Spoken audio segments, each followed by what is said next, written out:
Hello friends, welcome to my TET class. Friends, आज हम देखें कि हिंदी पेडागोजी और हिंदी पेडागोजी की हमारी चौथी अभ्यास है। तो आइए स्टार्ट करते हैं, देखते हैं प्रश्नों को। यहाँ पे पहला प्रश्न लिया है कि सुलेखा ने पाठ पढ़ते हुए जीवन को जिंदगी पढ़ा। यहाँ पे पढ़ा शब्द रहेगा।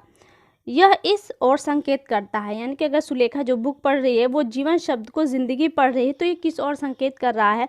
आपके ऑप्शन है, उसे केवल पठन अभ्यास की बहुत आवश्यकता है, या फिर सुलेखा ध्यान से नहीं पढ़ती। तीसरा है कि वह अक्षर पहचान की बजाय अर्थ को समझते हुए पढ़ रही है, या फिर उसे अक्षरों की पहचान में भ्रम हो रही है। देखिए, जब जो शब्द पढ़ा जा रहा है उसी से रिलेटेड वो दूसरे शब्द का उच्चारण कर रही है तो ये जायज़ सी बात है, उसके अंदर वो समझ है और उस समझ के हिसाब से वो चल रही है। तो ऑप्शन 3 आपका देखिए यहाँ पे सही है कि वो अक्षर पहचान की बजाय अर्थ को समझते हुए पढ़ रही है। ऑप्शन 3 आपका यहाँ पे सही है। अगला प्रश्न देखिए, उपचारात्मक शिक्षण की सफलता मुख्यतः निर्भर करती है, किस पॉइंट पर निर्भर करती है। ये देखिए, पहला पॉइंट दिया है बच्चों की समाज सांस्कृतिक पृष्ठभूमि पर। उपचारात्मक है इसलिए ये गलत है। फिर दिया है बच्चों की भाषागत त्रुटियों की सूची बनाने पर, ये भी गलत है। सिर्फ भाषा की त्रुटियों की सूची बनाने के लिए नहीं है। आगे क्या है वो देखिए, समस्याओं की पहचान पर, यह पॉइंट हो सकता है। लेकिन चौथा ऑप्शन देखिए, समस्याओं के कारणों की सही पहचान पर। तो आप जब मूल्यांकन करते हैं तो उसमें ये देखते हैं कि बच्चा कहाँ वीक है। मूल्यांकन के बाद आप उपचार करते हैं, उपचारात्मक शिक्षण का। तो उपचारात्मक शिक्षण का जो उद्देश्य होता है वो जिस क्षेत्र में वीक है वो क्यों वीक है उस कारण को जानने के लिए होता है। तो ऑप्शन 4 देखिए यहाँ पे कि समस्याओं के कारणों की सही पहचान के लिए उपचारात्मक शिक्षण किया जाता है, इसलिए ऑप्शन 4 आपका यहाँ पे सही है। अगला प्रश्न दिया है, अगला प्रश्न है कि पढ़ना कौशल में सबसे ज़्यादा महत्वपूर्ण है। क्या महत्वपूर्ण होगा अगर पढ़ने की कौशल के विकसित किया जाए तो? केवल अक्षर पहचान, तेज गति से पढ़ने का, या फिर संदर्भानुसार अर्थ ग्रहण करना, या फिर होगा शब्दों वाक्यों को शुद्ध रूप से उच्चारित करना। देखिए, पठन कौशल में तो ये पॉइंट जरूरी है कि वो उच्चारण सही करे वगैरह, लेकिन जो मेन उद्देश्य होता है कि जो पढ़ रहा है वो उसका संदर्भ, उसके अर्थ के अनुसार उसे समझे और उसे ग्रहण करे। तो ऑप्शन 3 देखिए आपका कि संदर्भानुसार अर्थ को ग्रहण करना।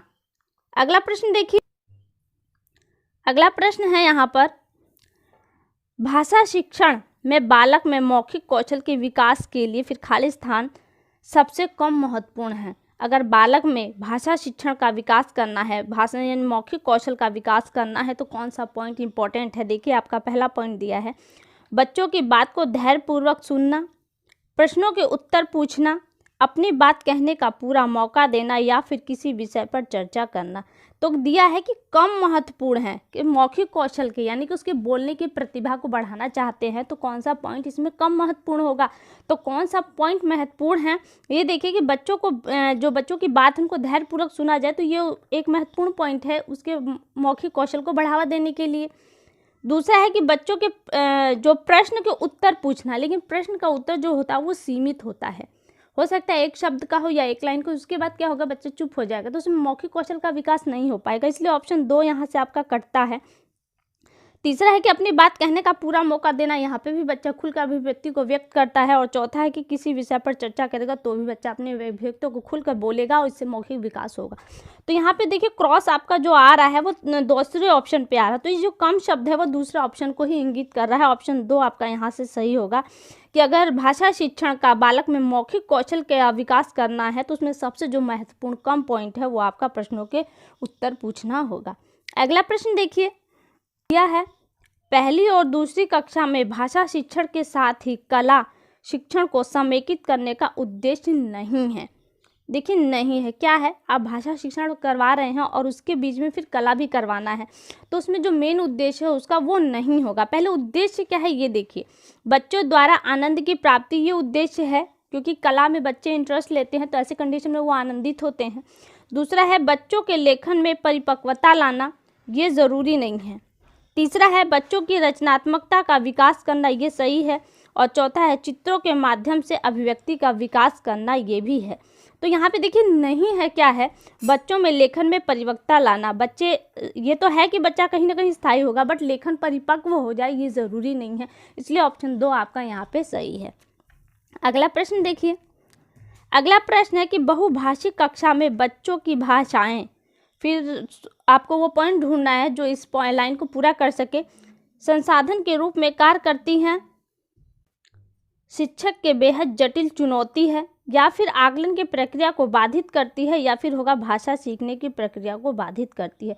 तो ये प्रश्न आप देख चुके होंगे, कई बार एग्जाम में आ चुका है कि कहा जा रहा है कि बहुभाषिक यानी कि एक कक्षा में बहुत सी भाषाओं वाले स्टूडेंट है, तो वो क्लास कैसी होनी चाहिए। तो वो संसाधन के रूप में कार्य कर, जो आपके बहुभाषी बच्चे हैं वो आपके लिए एक संसाधन के रूप में कार्य करेंगे। ऑप्शन 1 आपका यहाँ पे सही है। अगला प्रश्न देखिए, अगला प्रश्न है कि डिस्ग्राफिया से प्रभावित बच्चों को मुख्य रूप से, फिर खाली स्थान दिया है, में कठिनाई होती है, यानी कि जो बच्चा डिस्ग्राफिया से प्रभावित है तो उस बच्चे में वो कौन सी कठिनाई देखने को मिलेगी, सुनने की, बोलने की, पढ़ने की, या फिर लिखने की। ग्राफ शब्द बनाने से होता है, तो बनाना कहाँ पे आएगा, सुनने में, बोलने में, लिखने या पढ़ने में। तो देखिए लिखने में आएगा, पढ़ने में नहीं, सुनने में नहीं, बोलने में नहीं। तो आपका लिखने से संबंधित है डिस्ग्राफिया।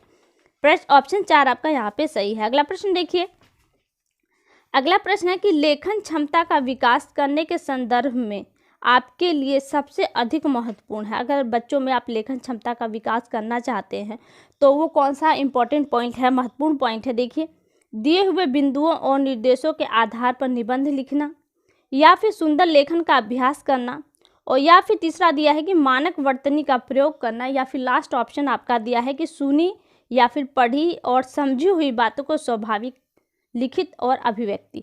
देखिए बच्चे ने जो लिखा, सुना है, कहानी है, चाहे स्टोरी है, जो भी है, अगर आप उसी चीज़ को लिखने के लिए कहेंगे तो बच्चे में जो लेखन की क्षमता है वो विकसित होगी। बाकी जो 3 पॉइंट है वो आपके यहाँ से गलत होते हैं। ऑप्शन 4 आपका यहाँ पे सही होगा।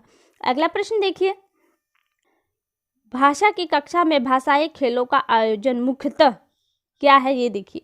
भाषा सीखने की प्रक्रिया में स्वाभाविकता लाता है, हाँ लाता है। आकलन का काम करता है, नहीं। रोचकता और जोश लाता है, नहीं। चौथा है अध्यापक के काम को सरल बनाता है, नहीं।